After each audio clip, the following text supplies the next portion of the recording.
Dr. Bauer, good afternoon. It's 1 p.m., January 9th. I'm going to wait here for a moment, but in case we're live, because we always play this game of whether or not we're live, I want to make sure we see it on air.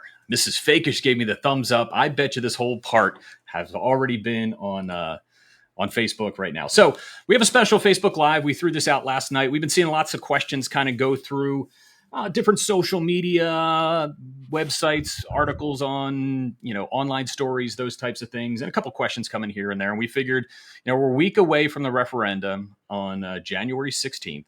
And we wanted to take a few minutes to answer the questions from our folks joining us here live. We have a couple things I've kind of collated through social media that I've seen that I think we should address and answer, because I'm not sure people are confused or what's going on, or even if it's the information's not correct that I've seen out there in social media. So that's what we're here doing today. Let me just ask how you're doing. We're a week away from the referendum. Excuse me, Bob. How am I doing? I'm doing okay. Yeah, this has been hard. Let's be honest. It's been on top of the job, of being superintendent in a school district with 13,000 kids. This is just a full-time job in itself. Sure. So trying to manage everything, and certainly my family has sacrificed quite a bit. I'm tired. I'm ready. I'm ready for the community to speak and have a voice on next Tuesday, and then turn the page together. Yes or no, at least we have a decision and we move forward. So I'm doing okay. I was going to comment, you kicked this thing off like, "Good afternoon, Dr. Bauer." No, is Bob up? Because Bob's always Mr. Energy. Oh, sorry about that. I mean to bring the energy. Yeah, I'm in the same boat too. It seems to be a monotopic a lot of times, and we're still doing all the other things we do every day to keep the North Penn School District running, and that's no different for North Penn Television and the types of things we do.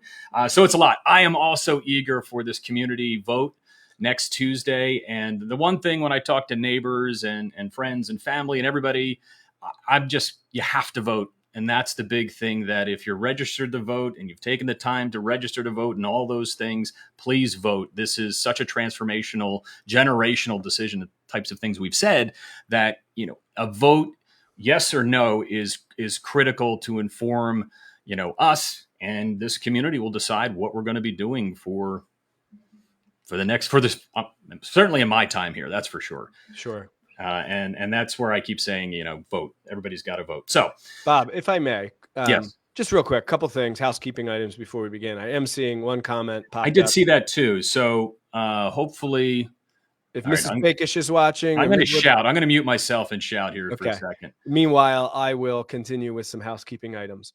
So the objective here is for us to answer questions. Mrs. Fakish hears us. Okay.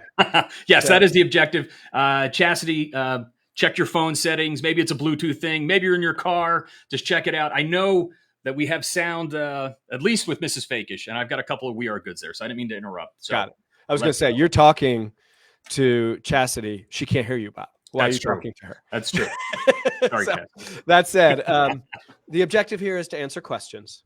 And we will not allow anyone in particular to dominate the conversation. Sure. Because it's an opportunity for a lot of people to contribute and ask. So I ask, hold your questions for right now, because Bob's going to kind of get us through a couple of the themes that he's been seeing. He really surveys social media. That's part of his job. He keeps his ear to the ground, and he's trying to see what the community is saying or asking. And I hope to address those things. But if you're the type of person who's going to blast 7 or 8 questions, we're not answering them all. So please prioritize. Think of a question or two that you would really like us to speak to, and we will do our best. Our objective is to answer as many people's questions as possible, to clear up any misinformation. The objective all along has been to just have informed voters. And the one thing through this whole process, and for those who attended the forum or watched it online, Bob, I ended with a comment like, I was really proud to be the superintendent that night, because there were people in the audience who was very clear were unhappy with the project. There were people who were absolute no's. There were people who were absolute yeses. It didn't matter that night. People were respectful. They were polite. They asked good questions, and they came up to me, and I had folks that just flat out said, "Thank you for doing this. This must not have been easy. Thank you for being transparent and listening and hearing concerns and answering questions. The thing that has disappointed me since is, for lack of better phrasing, the propaganda that's out there. The intentional misinformation from people on the yes and the no side is disappointing to me. I've really tried to be an honest individual who's just like, I got nothing to hide. I will talk with you about anything. And I'm hoping that this session between you and I, Bob, we said we're willing to stay on here for about an hour and just clear things up. I want people to have their questions answered. So here we are. Let's fire away. We have not done much of a pregame for this. It was really like, hey, Todd, come on. About what we're hearing. That's exactly what we're doing here. And, I appreciate that. And we do have a question right in the top. And this is one of the things I've been hearing too, and was on the top of mine as well. So Aaron asked this question too. More details on the no option. And I know you spoke to this before about why isn't 403 million minus 97 million, which is the referendum, the high school renovation cost at say 306 instead of 236. Why the difference?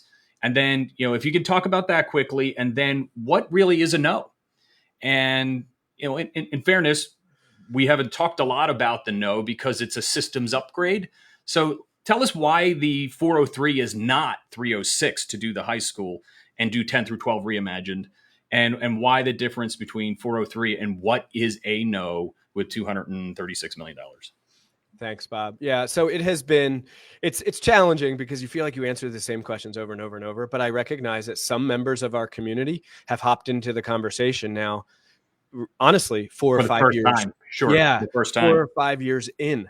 So they don't know. And that's not their fault. They just weren't tuned in. They didn't think it impacted them, whatever. So here we are. And I have answered this question quite a bit, but once again, there is a misconception as to why the difference between 403, which is what was option 1, is now yes, and 236, which was option 2 and is now no. Why is that difference not 403 minus 236? Right? That's your phone.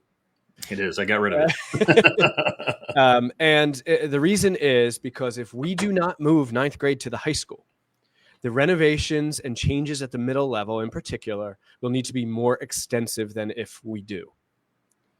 I hope that helps to. So, for example, if we don't move 9th grade, all 3 middle schools need to stay online. We will need all 3 buildings. There's no doubt about it, right? We have 3,000 kids who are in grades 7 through 9 right now. And if we keep 3,000 kids in those schools, unless we're going to do a massive addition, we will need to keep all 3. So regardless, we will need to have the financial flexibility to do more significant renovations at the middle level if 9th grade does not move. So the difference is not as simple as subtract 403 from 236 from 403 and get blank. It is really that financial flexibility is the difference between those two numbers. I want to talk middle school here in a moment. There's some questions about that, but I want to go back to answering what does no look like? Yep. What is the no? And another part that came up, and I rewatched the forum, and I've seen it lots of time, and I edit it, so I see it in front of my eyes lots of time. Mr. Schrader, who's our architect, did say in the community forum, a fully gutted, fully renovated no is what it is. And it, that's a comment in the middle of a community forum. But what is a no? What have we been saying all along of what the no vote means to adjust a renovated high school? And by the way, just a renovated my high school is still $236 million. But let's talk about no for a moment and what that does for this building. Okay. So the analogy I drew at the forum, Bob, was taking a 1971 and restoring it, a 1971 vehicle and restoring it.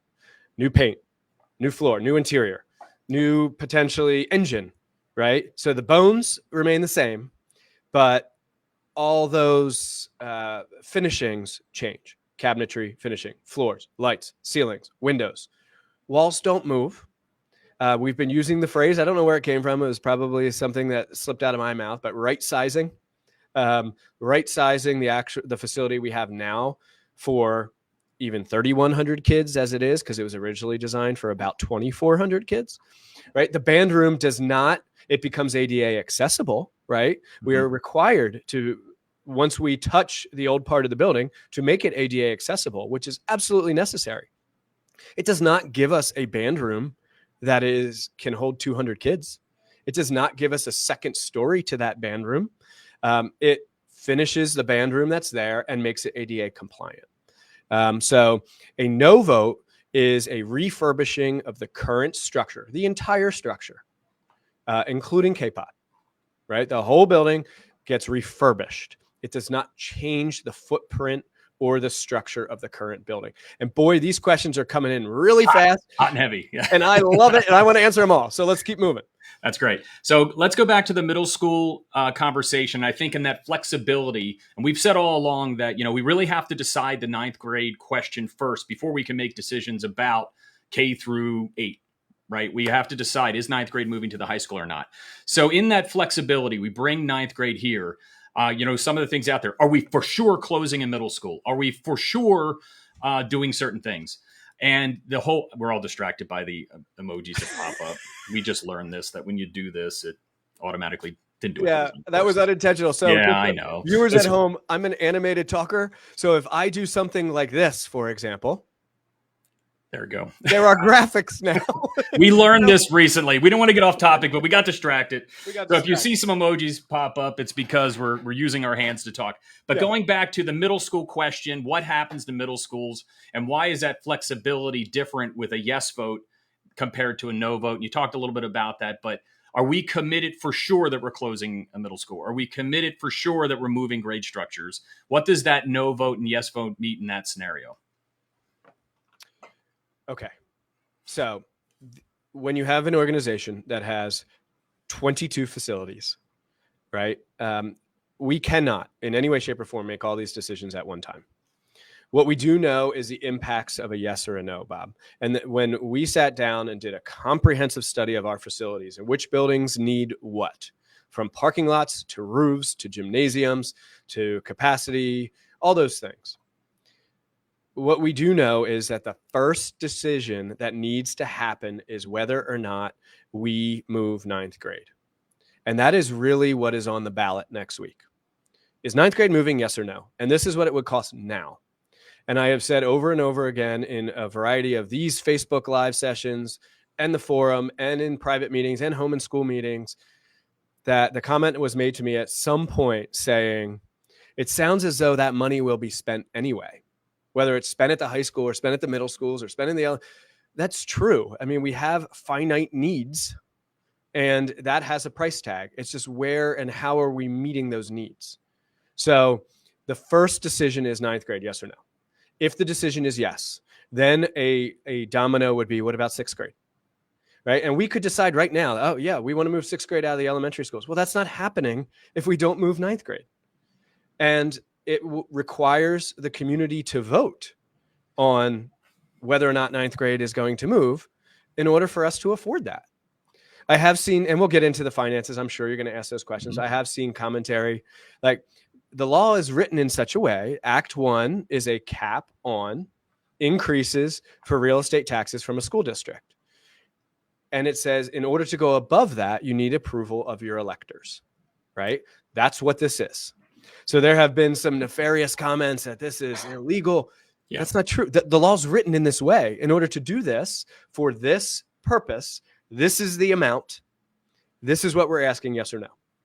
And that's like right there. Let's be very clear. So if this referendum, yes, passes next Tuesday for the $97 million, are we allowed to go above $97 million for this? No.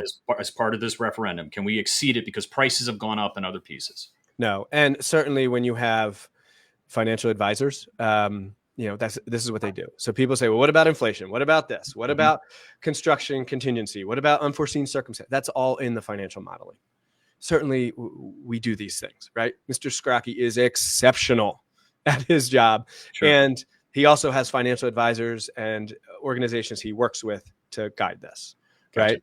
So yes, that has all been considered, but that's where we are with that.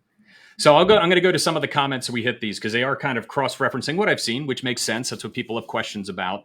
And we have a question here. I'm going to head and use a new feature. Yeah, let's just see if this works here. Okay. Here we go. This is from Michelle. Clarify the amount of money and length of time that will be spent on modulars should there be a no vote. So we're in a no vote. We're renovating the high school. We now don't have any kind of swing space to move people to. So we've talked about this. We need to do a modular farm here somewhere on campus. So cost, length of time in mods during renovation, what's that look like in a no? Thank you, Michelle, for your comment. Okay. I'm going to use analogies a lot during this discussion because I think it helps. If you're remodeling your kitchen and they pull out everything from your kitchen is offline for a while. That may cause you to go out to dinner. That may cause you to go eat at a neighbor's house or modify your plan, but you can't use your kitchen. That's what happens in a building renovation, right? We have to close an area of the building, renovate, and then we need a swing space. That would be modular construction in a no vote. There's not extra space. We are at capacity at the high school as it is, right? So there's not extra space or spare classrooms just sitting around. We would have to bring in classrooms. Yeah. The estimated cost and the extent of the modular construction that would be necessary is estimated at $15 million for the life of the project. It could potentially slow the project as well, right? Because that could take longer because it's not as much space as the addition would be. We just don't have the room to stack modulars all over the place. Rather, build an addition adjacent to the actual structure itself. So could it slow? We were discussing timeline and changes and a yes and a no. I suspect it will be, within a margin of error one way or the other. But it would be certainly a field of modulars, whether it's over by the bus loop or back behind APOD in the back of the building. And that is estimated because it's not just people say, well, modulars don't cost that much. It's not just a modular. It is staircases, plumbing, electric service, like all these things. Yeah, all the connections to the building and whether we have a covered area and making sure they're ADA compliant to get into the modulars, all of those things. Honestly, we've been doing these types of things at other schools in the past when we had smaller renovations. We've got to provide projectors and install those kinds of things. So we're building those things that are going to go away when the renovation's complete. Let's talk about our taxes here again. And then the question over the referendum increase, again, being very clear that it's over the legal limit. So we don't have Mr. Scrocky in the room with us here, but Act 1 is what is determined each year of what a school district is allowed to tax up to in any given year. That's Act 1, and that's been around for, this is where Steve needs to be here, since 2000. Steve, if you're in here, go ahead and put that in there. 2006, I believe. Yeah. So Act 1 is the limit the state determines each year of what we can tax up to. And this referendum will be beyond legally. It's all legal. And that's what the community decides on, whether or not we have the ability to borrow beyond the Act 1 index for the purposes of this renovation. So the question really here is, I'm looking here, and I'm going to go ahead and throw this up here too for David Long. Thank you, David. How long would the school board be able to exceed Act 1? And that's the 4.1 is not the annual tax increase. The board determines that every year. Act 1, the limit is determined every year. It's different every year based upon different indexes.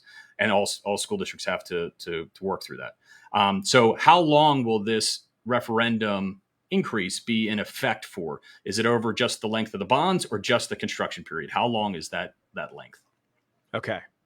So the only reason that if this passes, with a yes vote on Tuesday, 1 week from today, January 16th, have a plan. Okay. If it passes, we may only raise taxes for that up to that amount beyond Act 1. And it is typically in a fixed amount of time. Okay. So I believe, and I see that Steve is engaging in there with the community via text. Great. Good to see you in there, Steve. But he has said it is typical for that borrowing to be paid back in 10 years, that specific amount. But a tax bill would be delineated. So you would see your school taxes, and then you would see the electoral debt.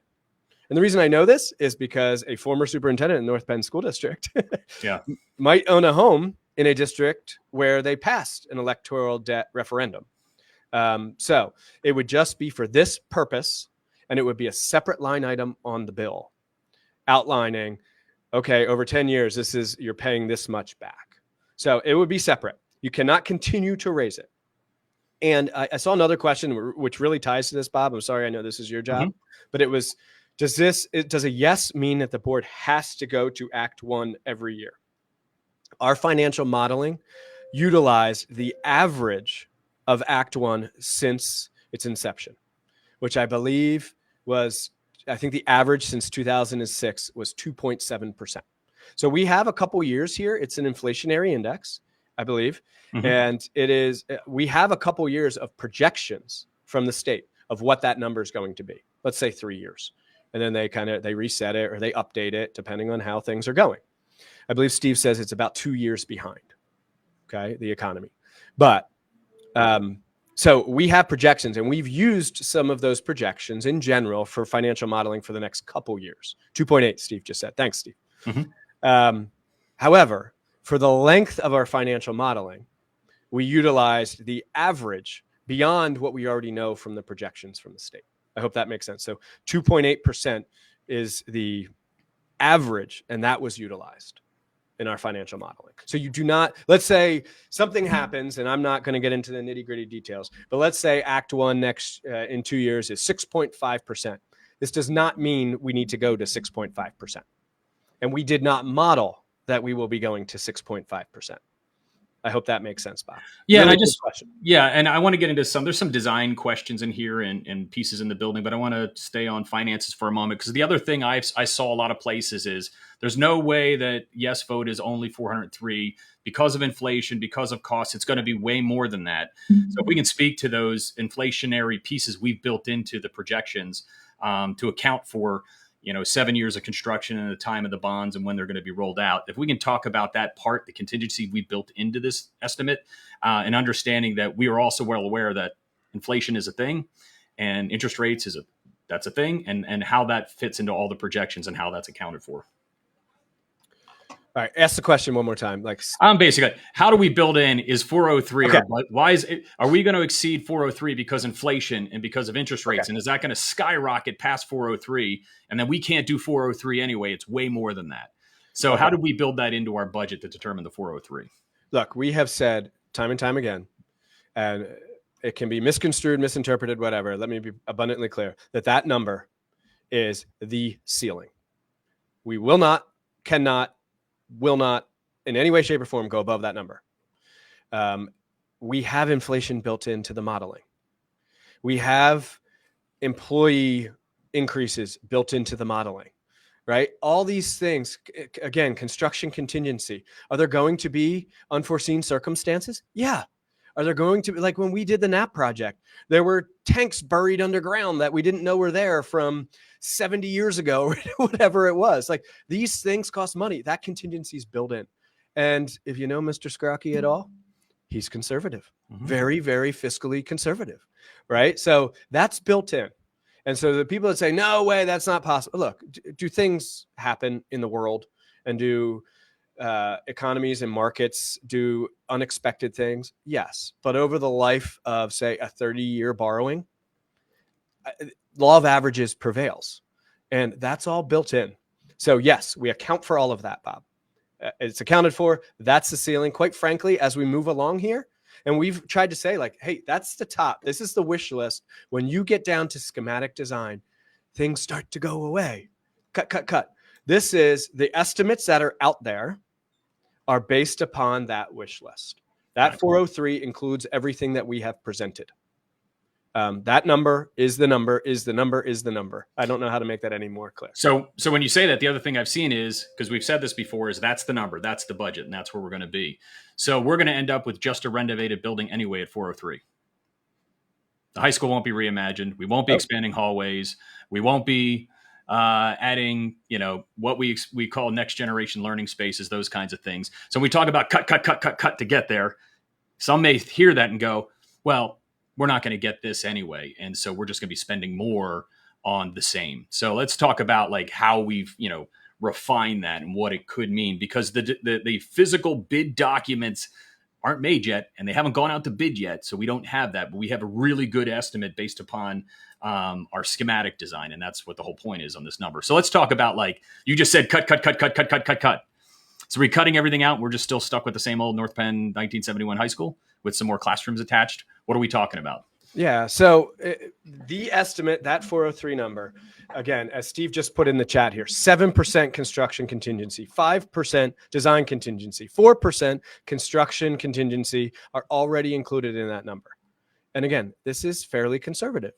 We do that intentionally to be prudent and fiscally responsible. Our objective is to provide what we believe we've heard through 5 years of planning, focus groups, many meetings I wasn't even in because it's not my voice that wants to be heard, right? Stakeholder groups, third-party research firms, visits up and down the East Coast to go visit state-of-the-art facilities. Like, what's important to us? What do we want to see? What don't we want to see? And the estimates were built upon that. If this was not a project of this magnitude, we wouldn't even be talking about it yet, Bob, right? Like 2 years before NAP, we put a shovel in the ground. We weren't talking about it. We were working behind the scenes and designing because obviously it did not require a referendum, right? We had an Act 34 hearing just before the project commenced to kind of get some input, but we wouldn't be talking about it. This is unique. We need to hear from the community on a direction that we're going. But I can guarantee you that all of these things that we have been talking about, the intention is to incorporate those components into the design themselves. So if those of you who just joined, I don't know how many people are in, Bob. I don't care. That's fine. People may watch later. I've pointed out that in order for us to try to get to as many people's questions as we can, try to limit the number of questions you individually ask. Because I want to, Mr. Patchell, I see you bombarding us here. I want to try to get to each individual. And if we just get flooded with a bunch of comments, we won't be able to do that. So, all right, Bob, fire away. Keep it going. All right. So the other question is about ninth grade. So the community votes no, and the referendum does not pass. Are we revisiting to move ninth grade here again? I know, legally we can't ask the question again in a referendum. We've got to wait a certain amount of time before we do that. But based upon, let me add this question in there, which gets to why are referendums in January and time. So would we, if this referendum is a no and the community says no come January 16th, is the ninth grade question over, and are we not moving it, and the importance of moving forward?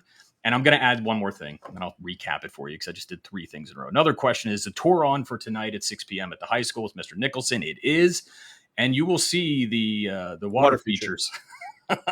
The not designed water features for sure tonight when you come into the building. So that is on for tonight.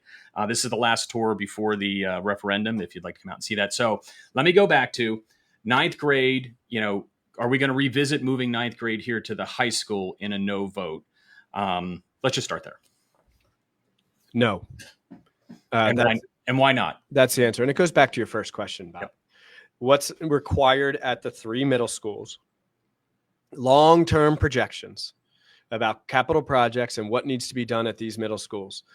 That 236 number is where it stops, because that difference in between the 403 and the 236 above that 306 number that I've seen floated out there will need to be spent in the middle schools. We can't do a substantive addition for 1,000 students at the high school without a yes. And it's, we can break down tax bills, and this is a burden. It is obviously we're trying to be as transparent as possible about that cost. I don't have the exact number. I'll pull it up at some point, but I know things have changed since the first charts we've put out. It's been adjusted, right? And things have gotten better, and interest rates have dropped a little bit. A lot of projections show that interest rates are going to continue to drop over the next couple years. That's a good thing for a construction project. But the money it's just not possible without going to a referendum again for another project.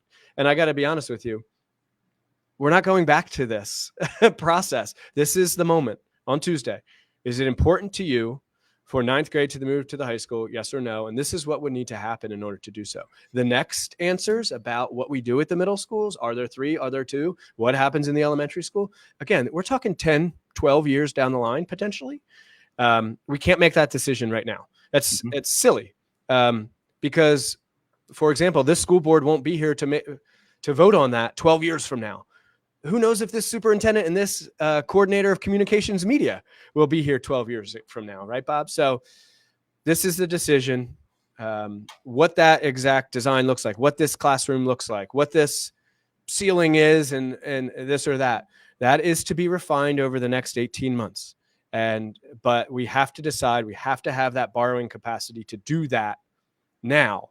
And without that, we cannot put in a 1,000 student addition, which comes with food service, which comes with gymnasium space, which comes with arts space, we just can't do it without that exception to Act 1. Got it. So I want to talk about two of the things I've seen out there, and I think I saw a question here about enrollment and about traffic. There's some things, and again, people are just coming on board now, and they may not have gone to the Reimagine website and seen all the presentations. But tell us, have we studied enrollment, and have we studied traffic impact of what this yes vote would mean to the North Penn High School campus? Yes, and yes. So I think it was roughly 14 months ago in November, we presented an enrollment study with the Montgomery County Planning Commission. That was publicly presented. They presented at a work session.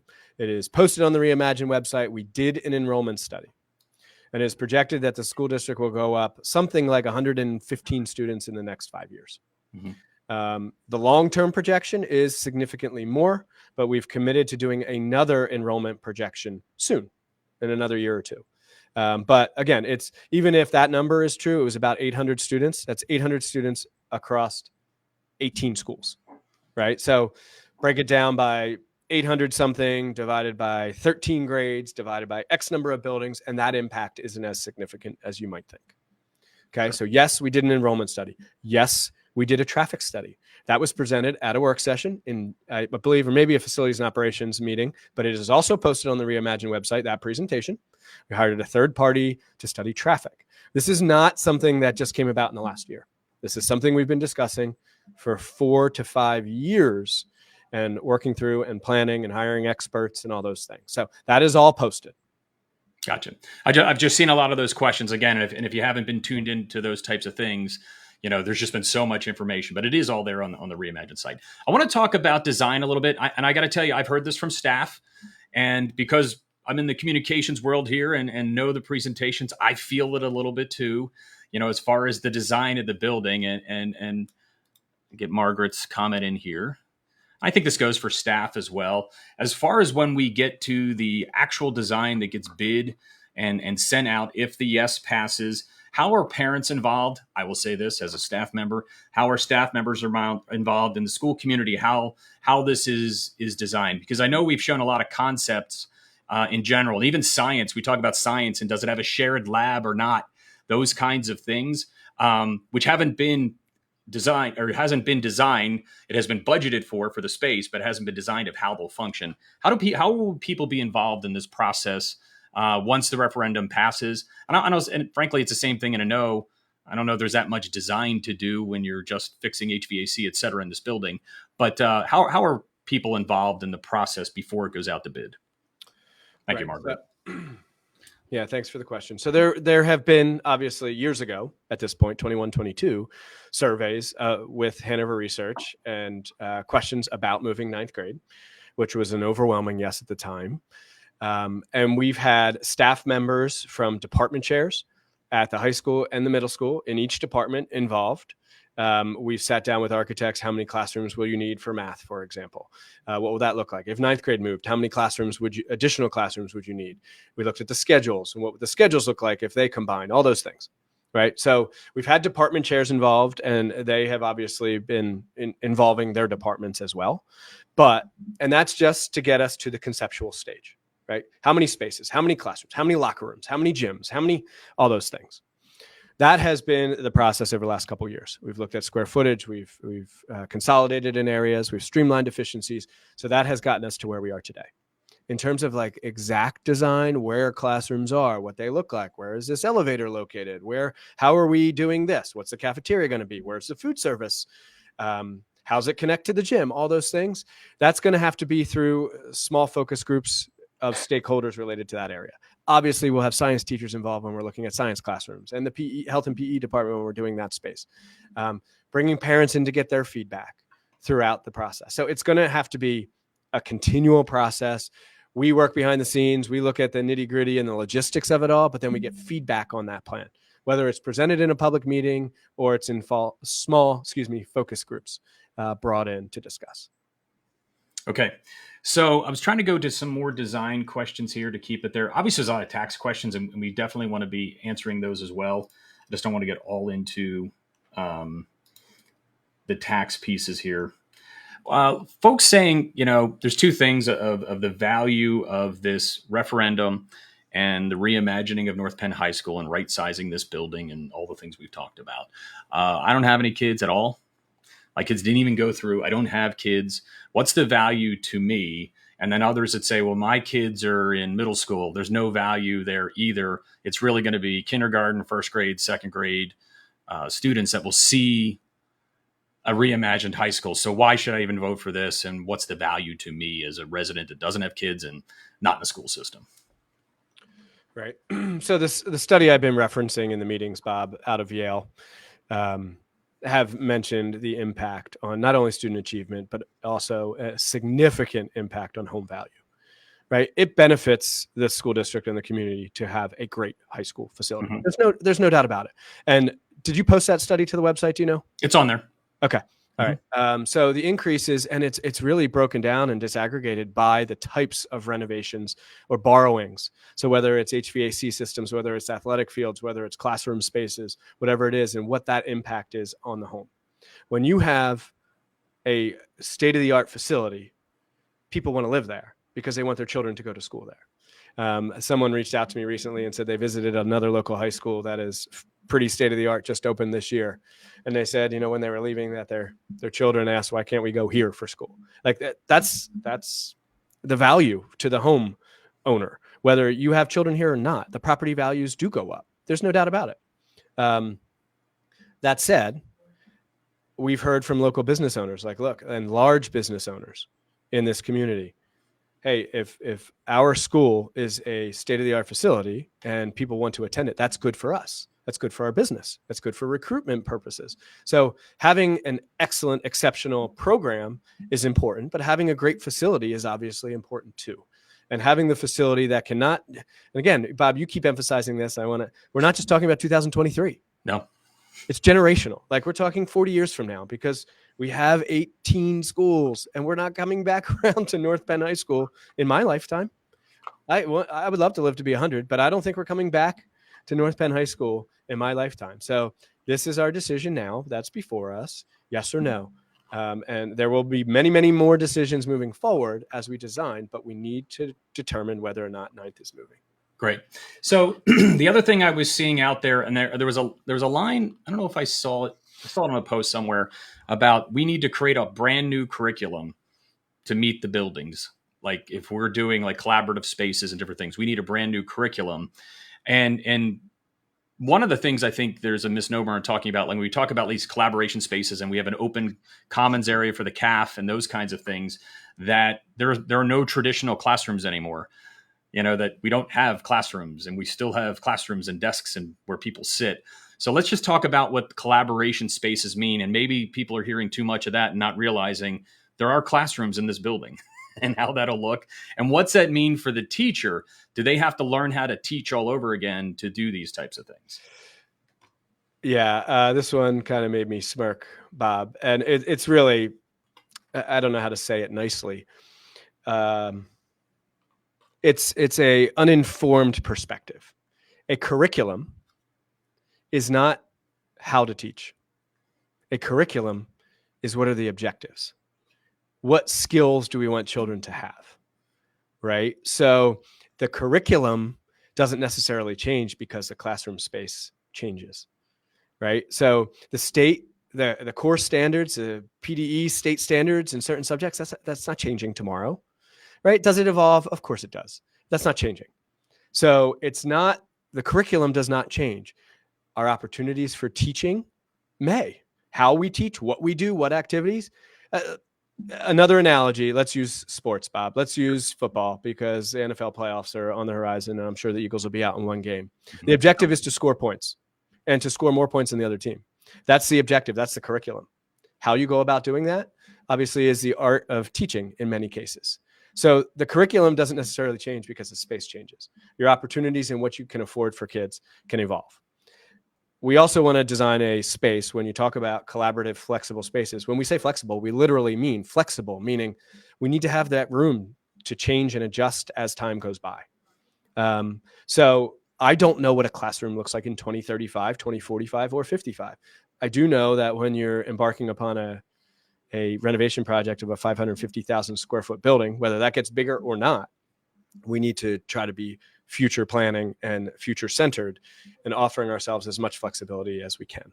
Yeah. And you just answered one of the questions that came up, like, how do we know in 25, 30 years what we need?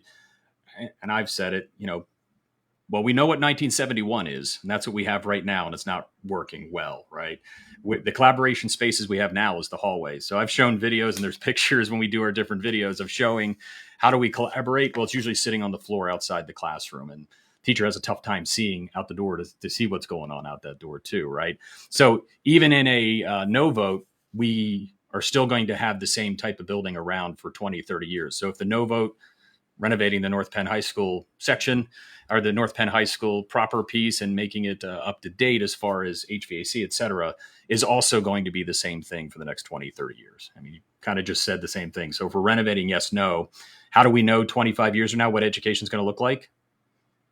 I think if we knew that, actually, we'd have a pretty good consulting business, though, right? But we don't. I want to talk about, I've seen this a couple different places about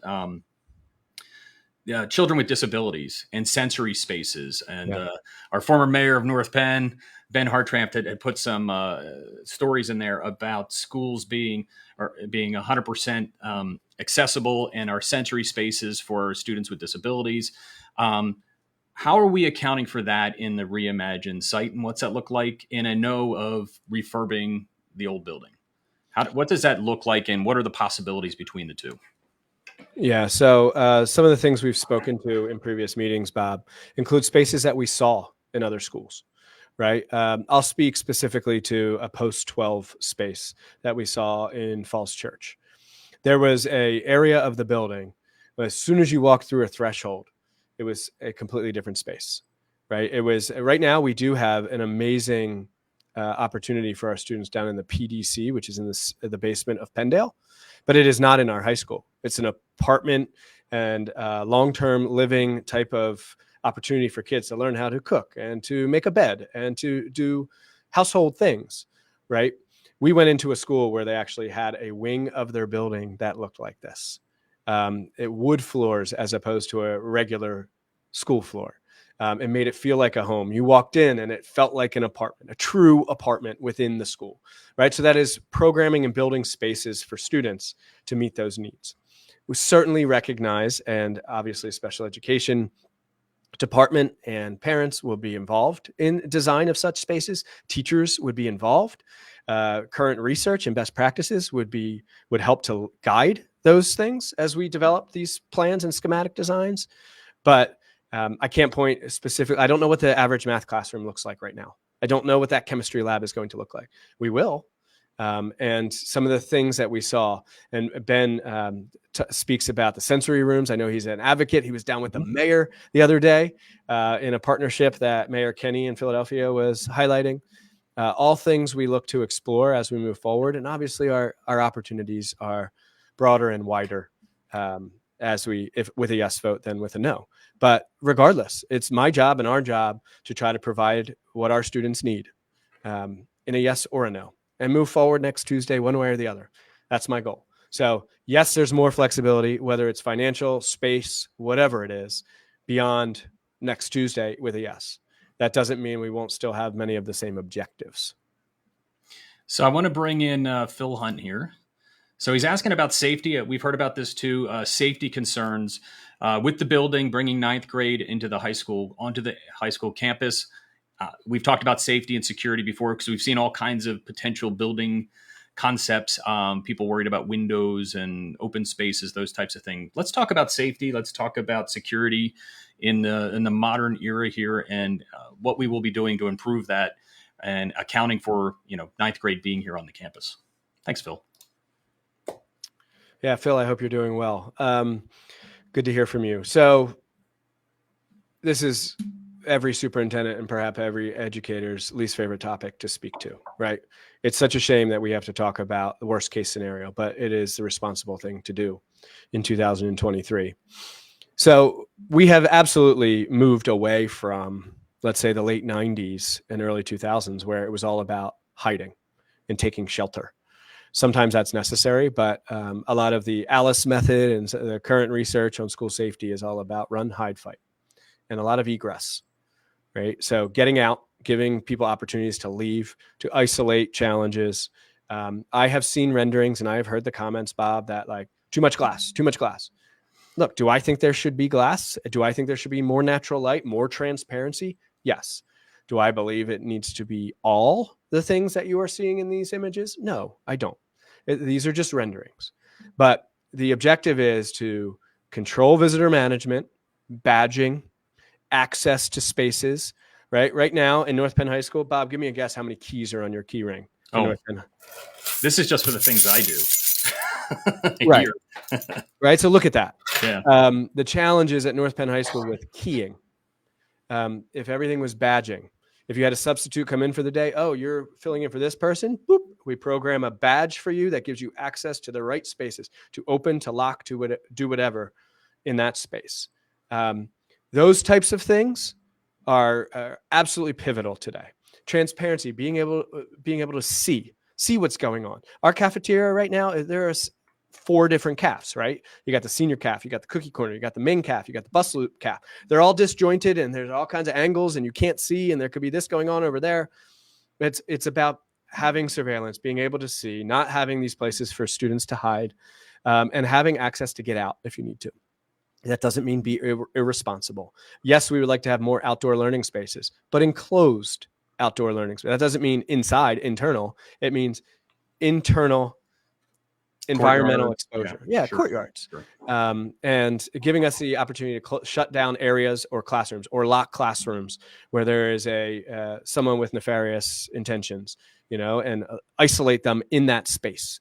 That's the whole objective here. It is and if you can talk to the differences between no and yes on that, because for sure we will have badge access opportunities in a no vote. We'll have those kinds of opportunities, but we're not, again, changing the flow of this building or structure. So those differences in a yes in security and the differences in no. I mean, no is, we can say, right? For sure we'd have badging in different pieces, but what are the differences between no and yes when we talk security? And you've talked to it. I just want to be specific about it. Yeah. So there's a lot about campus flow that helps to maintain security, right? Allowing for surveillance from your staff, from your security team, accessibility from emergency responders, wayfinding and circulation around the campus. That's all important.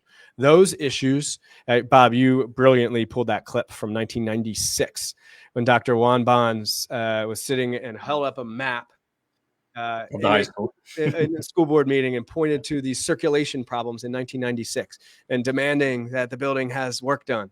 It still has not. Those issues have not been adjusted. The student population has not gone down, right? That is not for the reasons. And if you didn't start with us, we're 48 minutes in. If you didn't start with us in the beginning, we addressed why all these changes in the footprint, that it's just not feasible because of the infrastructure needs of the district as a whole. Without a yes vote here. So that's where we are. And it's just where we are. I can't speak to it. I can't speak to decisions that were made in the past. And I am sure they were made with the best of intentions and with the most information we had at the time, but things have changed. And it's just, we can't make all these changes and do what we need to at the middle school without that financial flexibility. And this goes back to, we've been talking about ninth grade all the way back with Dr. Dietrich and 16 or 17 there, where we're talking about snugly attached ninth grade center. And I want to talk about, when we first said, like, what's possible if we looked at this, what could it be? Yeah. And we gave some basic numbers back in 2016 at the first community forum. And that's before we did NAP and other things. And we're looking at that to talk about how the numbers have changed over time. And saying, why is this 403 now? It wasn't 403 5 years ago. Inflation. But let's talk about, when we went through the design piece, because initially we're talking about a completely separate ninth grade center as part of this. And that changed over time with feedback from residents and parents and students and staff. And we talked about what would be best for kids. So the numbers that were presented on this is what we think it would be, to what they are today. Why has that changed? I've seen a lot of that. Like, this was 5 years ago, this amount. Why is it so much more today? What's the thing that's happened over that time, over the last 5 years? All right, so there's a lot there to unpack. You Yep. gave me a lot. So I do want to address the snugly attached and the ninth grade building itself. First of all, I saw something circulating recently that said the ninth grade building was going to be on the WMPV property. That's not true. That was never, ever stated. That was, speaking of Phil, that was a property that's adjacent to ours. We were approached about the property, and it was like, you know what? Maybe one day, athletic fields, parking, whatever it may be. When we were talking about a separate building, Kurt Dietrich used to say snugly attached, really close adjacent. But as we've gone through these meetings, and that we were moving forward with that concept, like a close proximity, where we have these large scale meetings with 100 and X people, and students, business owners, community members, parents, staff members. And, it just kept coming through. Like, look, if you're going to bring the ninth graders, let them be high schoolers. Let them be don't put them on this separate island, fully integrate them into the world that is high school.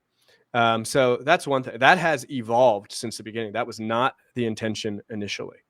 But it was loud and clear in every single meeting, from parents to staff to kids. That's like Anna Weatherwax in the one meeting stood up and held a microphone. And she said something like, it's like bringing a dog to a fence and putting a squirrel on the other side, I think was the analogy she drew, which was really funny. But bringing the ninth graders and not giving them access to all those things, that has evolved. Okay, so that's the first part. The second part, Bob, was, remind me. So it's just the cost differential between what we were looking at back in the beginning when we first started saying this is possible. What could it look like? What would it look like? And to the numbers that are being used today to go into referendum. Yeah. So there is we'll have to post it after, Bob. I don't remember exactly the meeting. Steve, I know you're watching. You may know. There was a meeting where Mr. Schrader and Mr. Scrocky in particular went through in great detail how the numbers have evolved since. So the initial number was just to renovate North Penn High School. And then there was obviously the cost of adding ninth grade.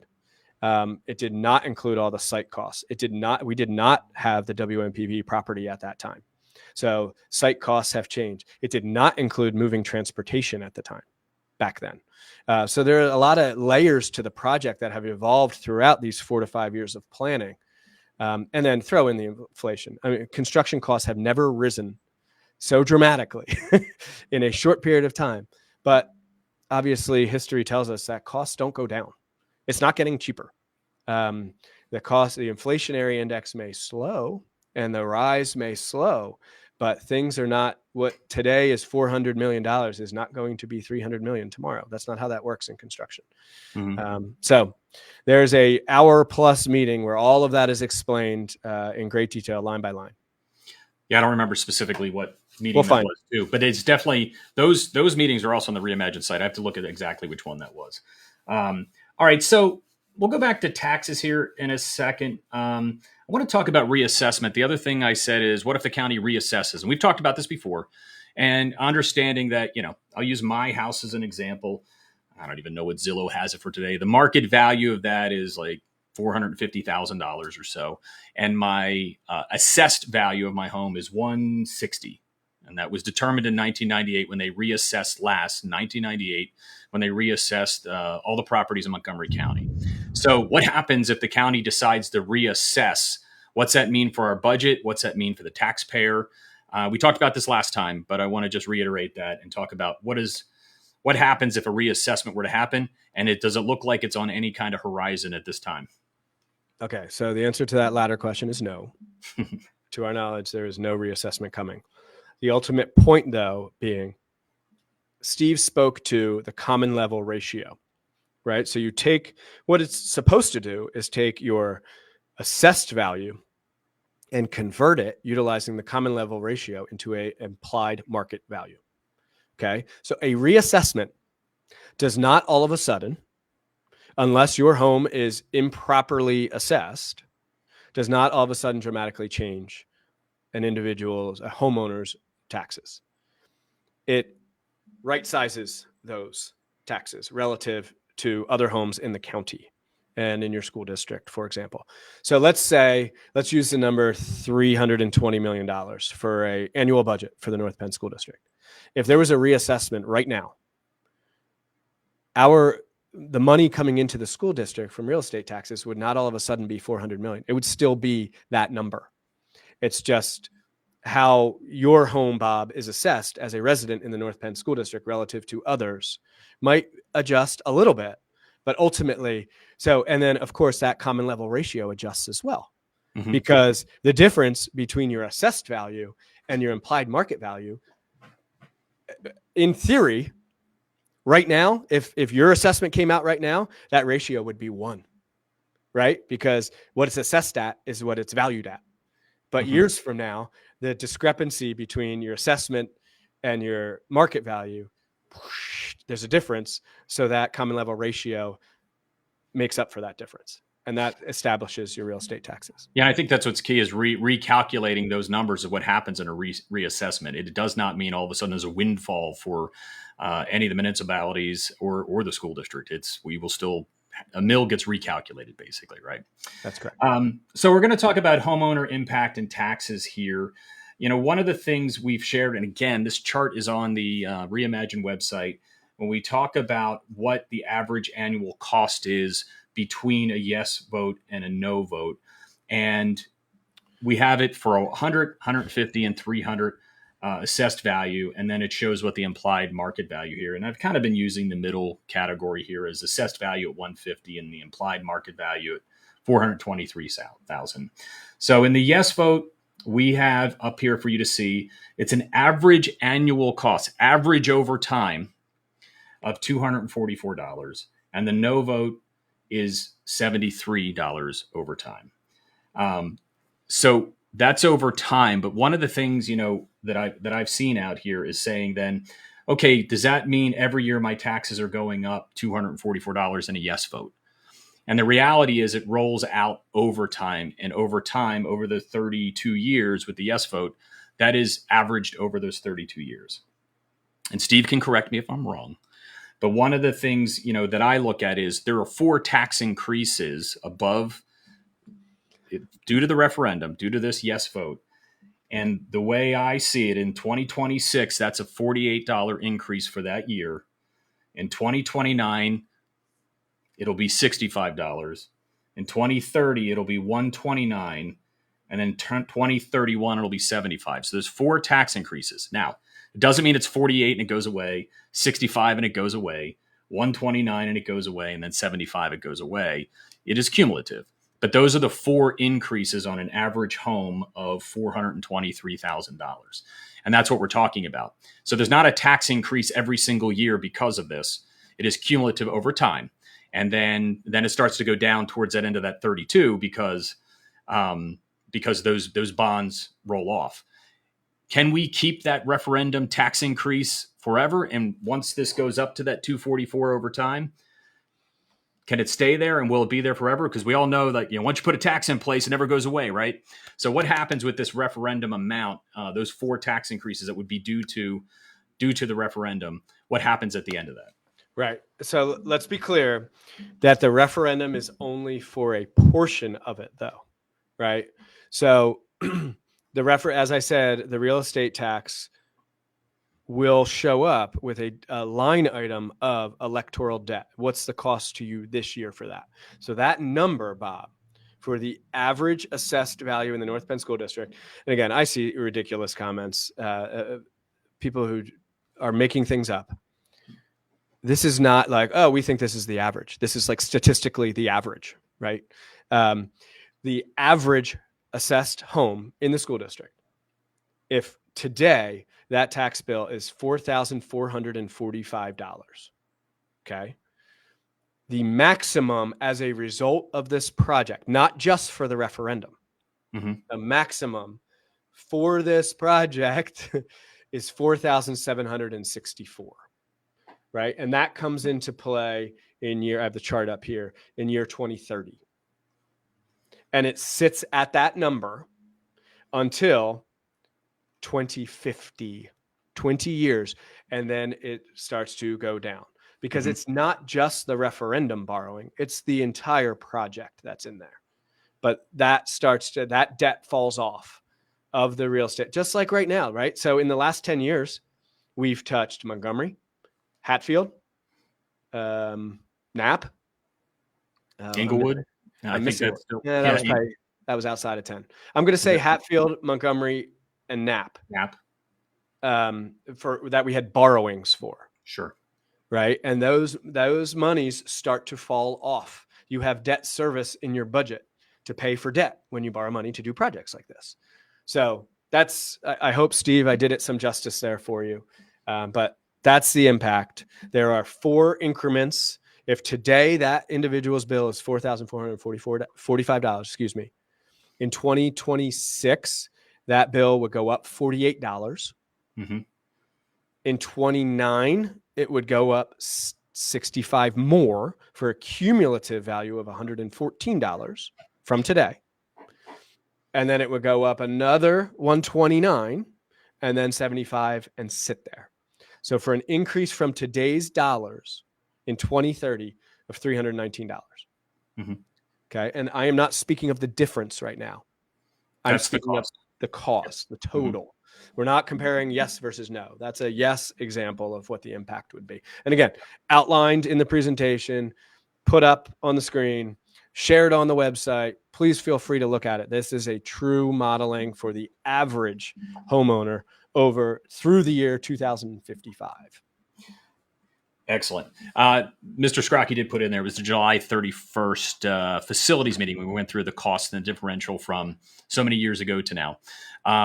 And I'll drop that here in the chat when we're done. So we're over an hour here. We're at hour 5 now, Dr. Bauer. I need to keep going. Okay, we can keep going. If you're okay, I mean, people are still engaging. I'm happy to answer more. Gosh, I have to go all the way to the bottom because we certainly didn't get to everything. But we did not get to everything. That's for sure. Let me ask this. I don't know that we actually said this. We talked about the referendum in January. And since it's been an hour, I apologize if we did answer this, but it'll be good for everybody watching right now. So why didn't we do this in November? If it saves us money per every month that we haven't made a decision, the sooner we make the decision, the sooner we start deciding if it's yes, it's no, we move forward.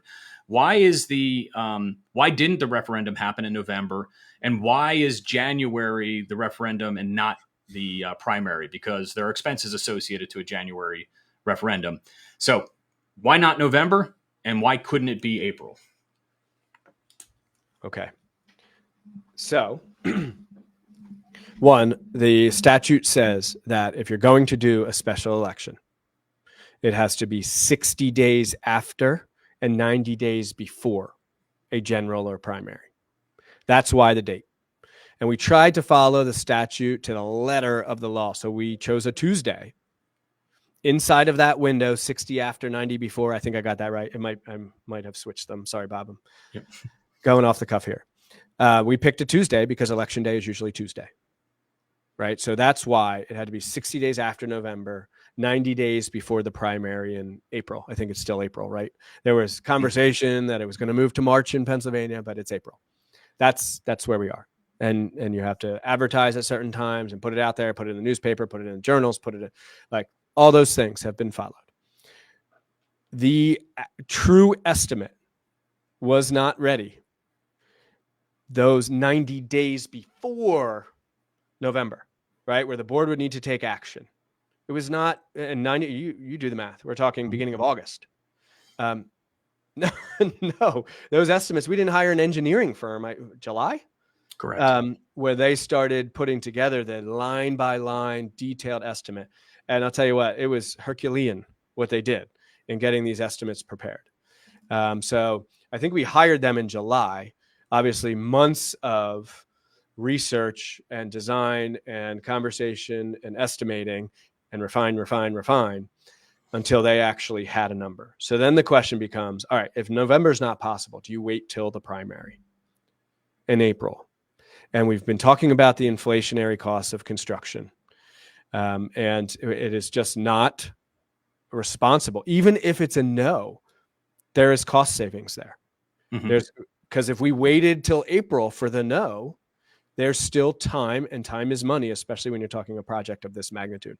I recognize that it is kind of counter to our intuition, but it is the honest to goodness truth that time, look what has happened since 2017-18 until today. The costs have just absolutely snowballed. So that's why we're here now. I know, and now's a good time to talk about this, Bob. I know that there is forecasted weather right now. I am going to hope that, as per usual, that is wrong. That is not going to happen. I've seen conflicting reports. You and I were actually talking about creating a rider service, like a driver service. Like Bob and I will be Ubers, and we'll get volunteers out to drive people if necessary. I'm hopeful that is not necessary. I also want to address Bob's school. So as of right now, there is school that day. There will be increased security and administrators at every location. We've communicated with our local police departments about being present as well. There will be adults in between where community members are entering to vote and access to children. So, for example, I'm going to pick York Avenue, for example. The entrance for where people will enter to vote is different. It's going to be on the side over there by the playground.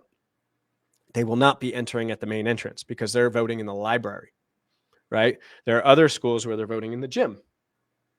We will have adults stationed to supervise that process throughout the day. Obviously, all of the volunteers from the Board of Elections will be raptored in. We will have them swiped in.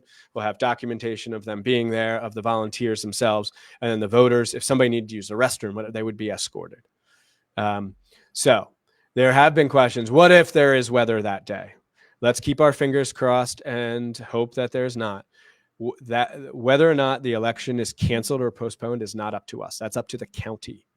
And I'm hearing outside of a state of emergency, it's not likely.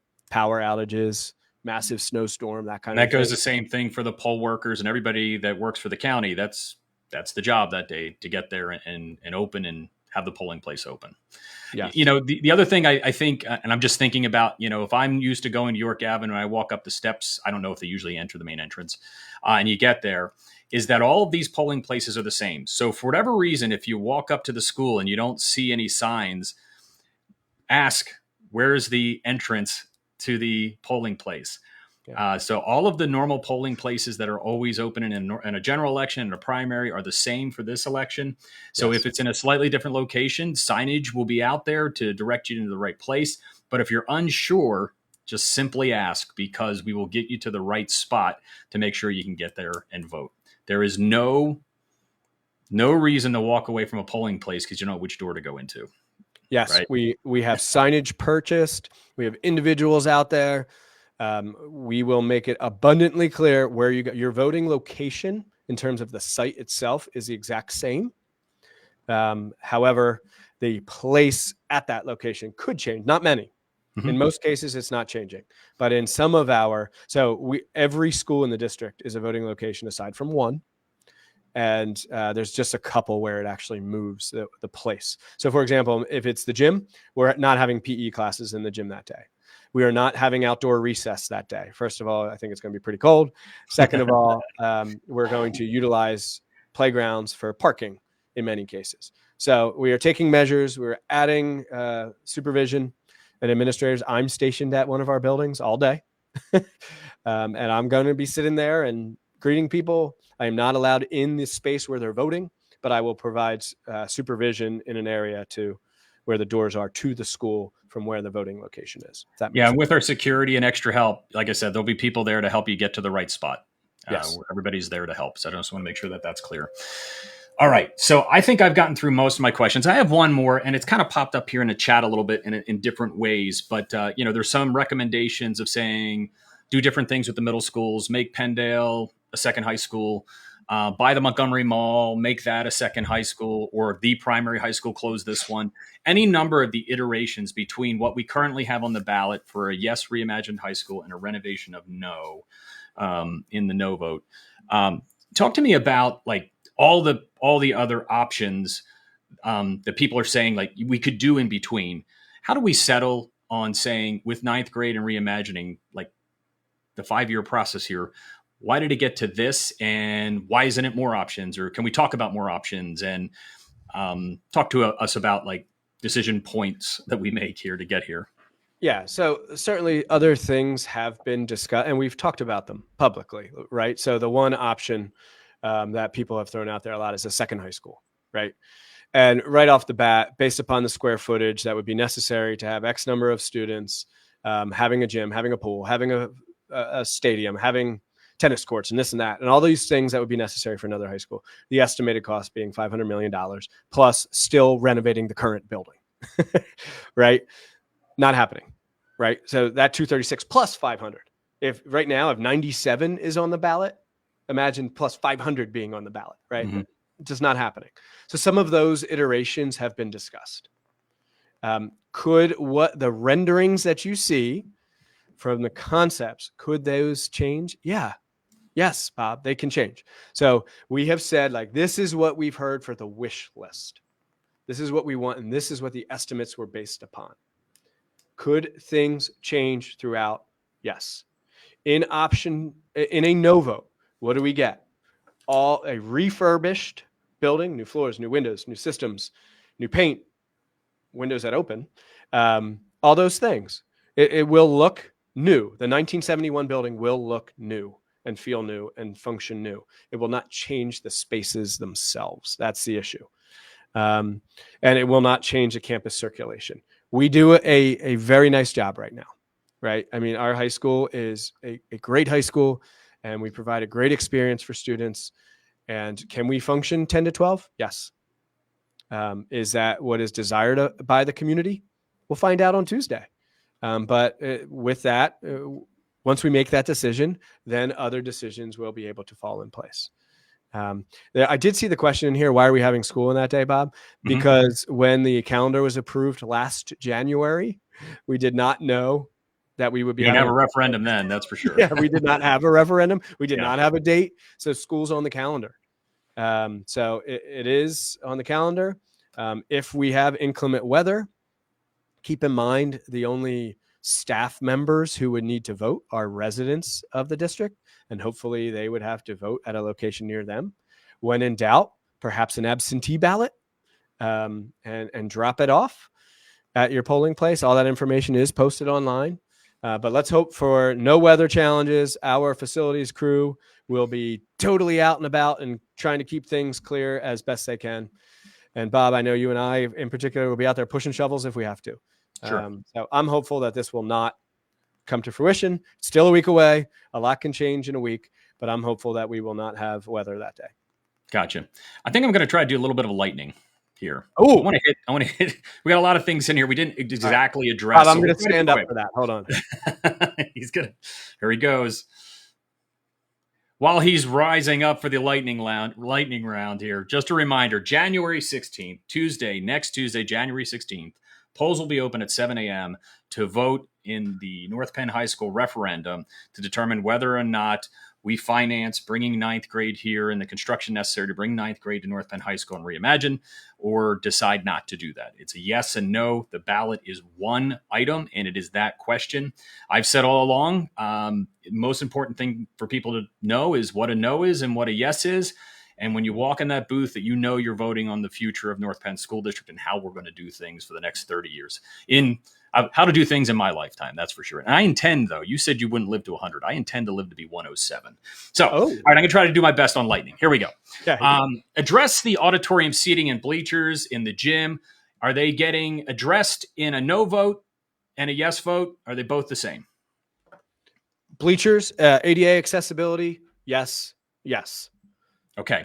If the vote is no, can we bring ninth grade to North Penn High School, even outside of the 60 days? Like, oh, the community voted no on bringing ninth grade. Can we still just bring ninth grade and figure out a different way to do it?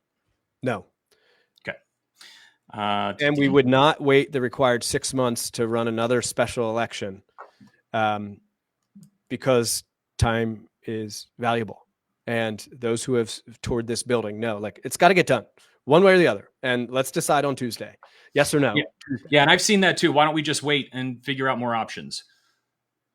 We've been talking for 5+ years. And if you look at 1996, we've been talking for 30 years about this. All right. So I don't know if this is accurate or not. So Steve could probably answer it. Some folks are saying, is it fair to say that a yes vote means an average taxpayer will pay about $14 a month more in taxes than a no vote? I think that's a Steve answer, if that's accurate or not. I don't have time to do the math here. It's accurate? Yeah. Yeah. If you take the average cost difference per year, the average annual cost difference between a yes and a no, divided by 12, it is $14 and change. Great. Someone else had to put out there, like, per day, it's less than 50 cents. Look, Got it. I don't like to look at it like that. I like to, like, because when I pay my real estate taxes, when I look at my tax, $14. Right. It's not 14. I look at the year. Yes. How much is it going to cost? And that's the number we've put out there, because I get a bill. Steve put in there, yes, North Penn has the 5th lowest tax rate in Montgomery County, 15% below the average. Someone, at one point, Bob, someone was taking shots at me, like, where does he live? Sure. The tax rate in my school district is a little different than North Penn. And it is not in the bottom 5 in the county. I'll tell you that. Well, maybe Steve can drop in there. I don't know if we've calculated. If we project out, will we still be the 5th lowest? Are we number 1? And I'm going to guess it's not number 1. But where we'd be in the county after a yes vote, is it astronomically different in the county comparatively to other districts? I think it's responsible to say that that would go up. It does cost money to do something like this, but we can't predict what other school districts are doing and their borrowings and what they're doing with their tax rate over the years. So now I don't think it would be responsible to even guess. If you said to Steve, if you had to guess, he said, I don't have to guess. That's his response. He wouldn't guess. Not what he does. He doesn't guess. Yeah. All right. So Mr. Patchell, he has a question about electrical system and transformers and all those pieces. Are we accounting for all those other pieces that require upgrades in a new modern construction? Are all those pieces included, and the demands of what we need for this building, electrical wise, or I'm going to go any system like that?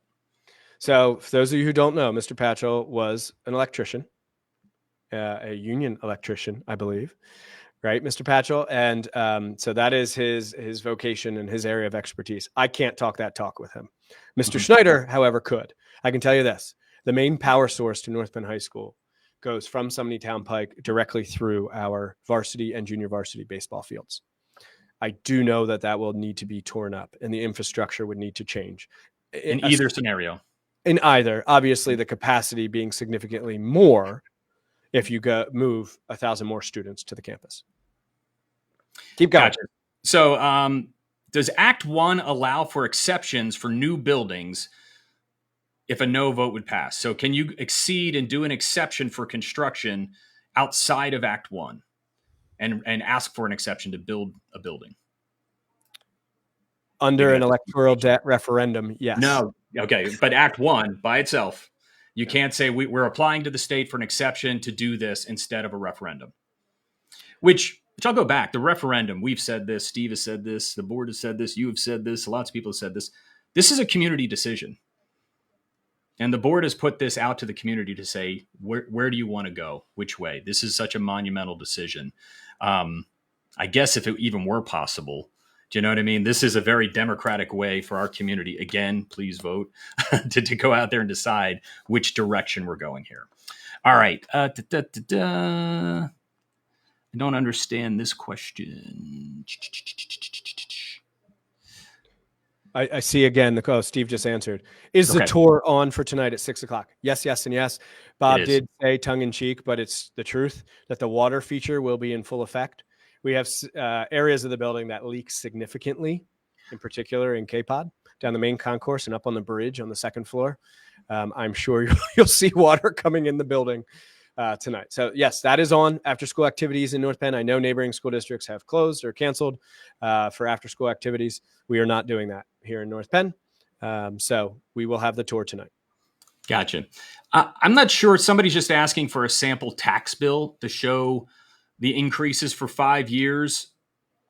I don't know if we have that, if that's something. I mean, we could look at the average there to post and look at those average over 5 years. I don't think know that that we have that out there exactly. I don't know. yeah, I don't know if we have that. Yeah. that slide I was referencing, Bob, I think would achieve that objective. I don't know if you haven't watched every meeting, which I Yeah. certainly don't expect everyone to watch every meeting. That one slide for the average example and how much each year, I think putting that prominently would be a good thing.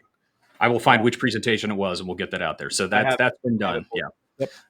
All right. What about other expenses? We have things when we talk about taxes. There are teacher contracts, there's support staff contracts. There's also the need with a bigger building to have more staff. Have we accounted for that in the business of reimagining North Penn High School in our budget to say, like, we know there are other costs associated that's outside of construction. We will have labor contracts. We will have the need for staff to staff this building. Have we accounted for that? What's that look like for us when we've done our planning? Yes. I mean, I don't know. That's a good rapid. I was going to say, like, that's not a quick yes, no, but it's yes. The answer is yes. Yes. All right. One thing, Bob, that I think, one thing that's important is I've said quite often that when you bring all your resources together, obviously you can streamline and be more efficient. So the objective is not, and some people have said, well, now all of a sudden you have all the ninth grade teachers together. Well, is the objective to reduce staff? No, that is not the objective. Quite frankly, hopefully it will streamline and make our schedule more efficient. Class sizes there will be less variation. If you want to talk statistics here, less variation in class size, more options for kids, easier scheduling, and it will streamline all of that. Class size could come down as a result because you have more teachers teaching the same classes. That would be the objective there, and more resources in other areas as a result. Simple question. Would our badging system happen with option 2, the no? I would expect that our locking system on doors would be a technology, upgraded and a technology solution in either yes or no. I think there are some features, this obviously speaking directly to security, some features in a yes that would not be able to be incorporated because certainly the building isn't designed in that way. But I think the badging and visitor management and doors in classrooms would be the same. Somebody just asking, and we talked about this before just a little bit, the first students to take advantage of the renovations that begin here. So we have a projected first class in second grade? Yeah, that would be fully 9 through 12. When do people start taking advantage of this? Yeah, the projection right now is this year's second grade would be the first ninth grade class to come up to the high school. That does not mean students between now and then wouldn't have any advantages or benefit from the construction, right? It would, the addition would come first. So students in, say, 8th grade would get to experience the additions because the additions are projected to end in 27, 28. So a couple years from now, as an example. Gotcha. I do want to see if I can get this out of here. There is some spam in our thing. Don't ever click on links for any football games or basketball games. Somebody spammed us already for a basketball game. Don't click on that. That is not a basketball game that is happening tonight for sure. And the link is definitely from spammers. So I'll get rid of that after we're done. Let's go here. People asking about the safety plan. We talked about that at each of our buildings that have been shared with our parents on what's going on there. Yes, the high school tour is still on. I'm just quickly scrolling through. I should have more been ready for a lightning here. And somebody asking if the tour requires being on a list. You do not. Just show up here at 6 p.m. and you can do the tour with Mr. Nicholson for sure. We expect a big crowd tonight, even with the weather. This is the last shot. We've been doing this all fall. I forget how many tours we've done. It's 20 plus and custom tours and different tours and our community forum tours. So this is the last one before the referendum, and we will accommodate all who show up tonight at 6.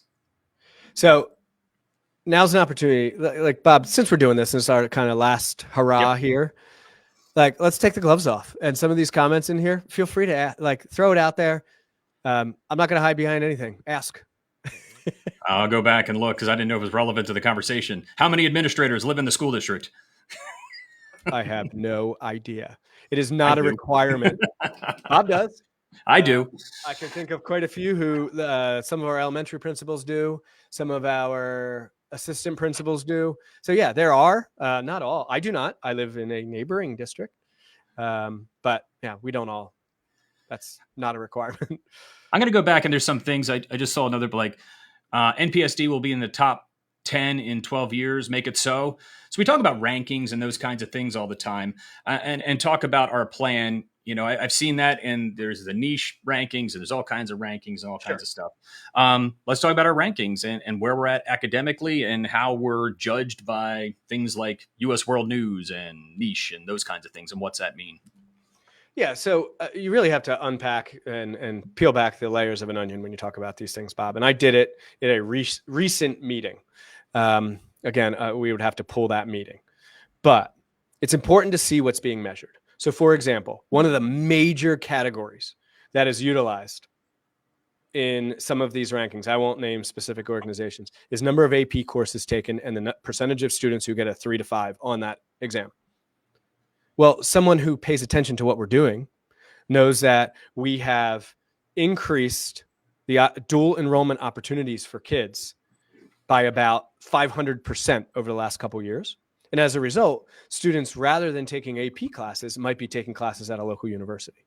Well, that hurts that score because it's a student not taking an AP exam. So it's really driven by our objectives and our priorities as opposed to a silly ranking that's objective, subjective in some areas. And so that is one of the number one things. Graduation rate. Well, our graduation rate is nearly 99%. But the number of students taking AP classes, has that dropped? Yeah. Has the number of dual enrollment individuals gone up? Oh, look at that thumbs up there.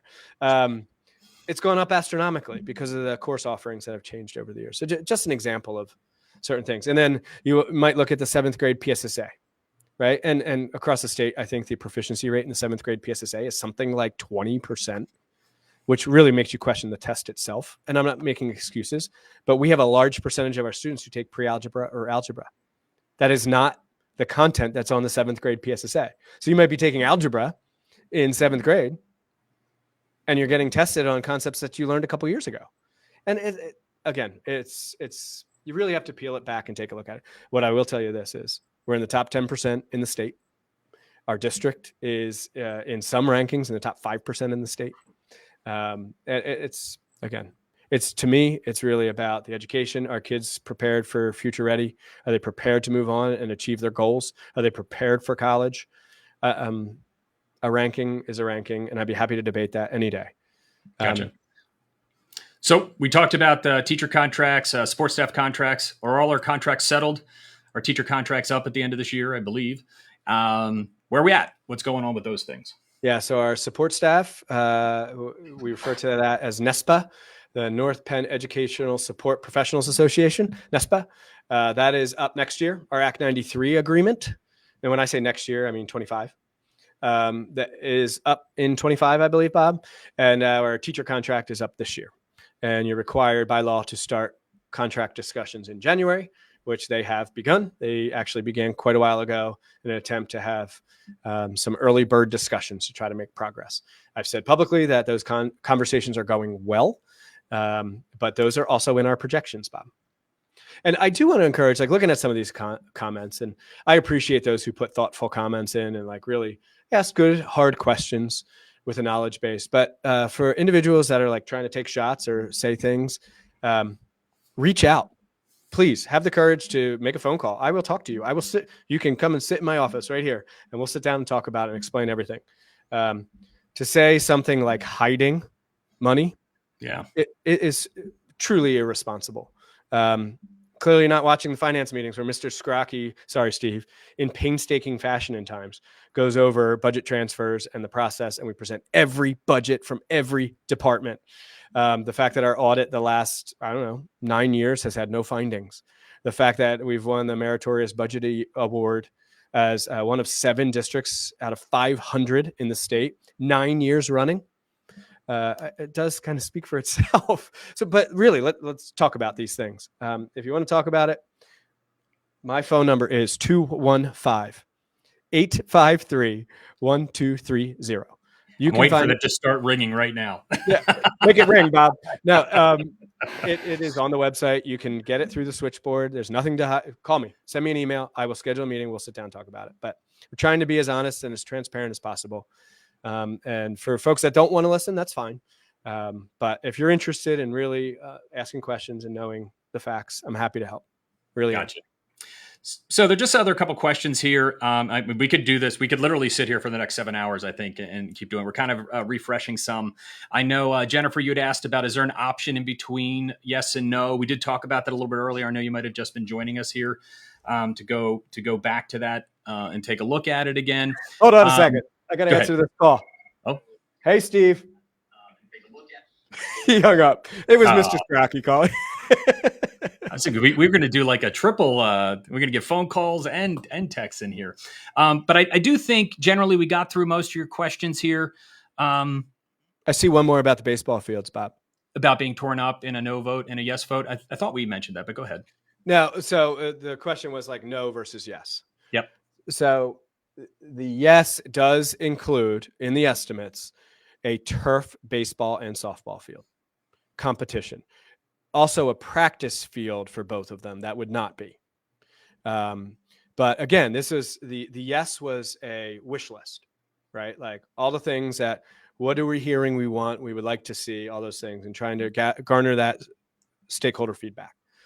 Would we still have to have a baseball and softball field? Yes. Turf is not in those estimates. There's been a lot of scuttlebutt about turf, whether it's good or bad, and studies out there. And a lot of the professional teams are moving to all natural fields. That is true. Professional sports teams have an entire department fixated on making Citizens Bank Park the best field it can possibly be. As a full-time job. They have a full team grounds crew. We don't, in a public school district, you don't have that, right? You don't have someone who's down there with scissors making it the perfect, most level field. We have a great crew who works really hard, but your resources are limited in a public entity. So we don't have this massive grounds crew that is solely focused on this field or that field. In an option 2, I do believe we would have a new all natural field. We would have to make renovations because the field would have to be, the electric supply would have to be torn up. You know where it's at if you've gone to a baseball game, so it's sitting right there. You kind of see where the one box is, and if you look all the way out to the road, you see the main service there. I wanted to real quick. We'll get wrapped up here. It's 2.5 or an hour and a half. Sorry here. And if anybody's going to watch and scroll back here, they're going to find all these questions, right? And I said I'm going to throw some links in here that we have so you can go back when we talked about some of these presentations. I want to give a shout out back to, we have lots of people, but thank you to Justine, Shannon, William. Oh, everything just jumped. Fiona, Julie, thanking us for doing this today. Sarah here. Thank you for everybody participating today. We hope this has been helpful. Dr. Bauer, next Tuesday, what's going on next Tuesday? What do we need to do? The weather is going to be beautiful. We are not going to get, please, in all of this, in all the effort, can we please not have bad weather? But yes, everyone needs to get out and vote. And if you have questions between now and then, please do. Someone reached out to me yesterday and said, hey, I have questions. Can we meet? And, looking at my calendar, looking at their calendar over the next couple of days, it was nearly impossible. Guess what, Bob? I met with that person at 6:50 this morning. Nice. I'll do anything I can for you. Seriously, I want you to be informed, to have the opportunity to have your questions answered. There are seats here. I will come to you, whatever it takes. And again, I'm respectful of your decision one way or the other. I just want your questions answered so that you can, the people who are blindly planning to fill in a bubble or pull a button or whatever it is, that's not what we want. We want informed voters who know what they're voting for, yes or no. Here is the opportunity. 9th grade, yes or no. We need to have that flexibility right now to do it. And it's just not fiscally possible if not. And that's fine. We can move forward to 10 to 12. And I think we do a nice job with that as well. So whatever it is, we'll put our best foot forward, do the best that we can to serve these students and community, because North Penn's a great place to be. And we plan on keeping it that way. Excellent. Dr. Bauer, thank you for your time for the last hour and a half here. I hope it's been informative for everybody that's been viewing and commenting and watching. And I know a lot of people will watch this later, and you can for sure put questions in here too. Again, we're here to answer the questions, and we always keep promoting the reimaginenorthpennhighschool.org website. January 16th is the referendum day for the North Penn School District. Polls open at 7 a.m. I know Aaron just put in here about going to the Montgomery County Voter Services site. Keep in mind, this is while it's our referendum, it is the Montgomery County special election for this. So all the information about voting is on there on the site. You can also find that on the Reimagine site. So I think that's it, Dr. Bauer. I wish you a good day. Thanks, Bob. North Penn. Thank you, everybody. Thank you for watching. Take care. Thanks, everyone.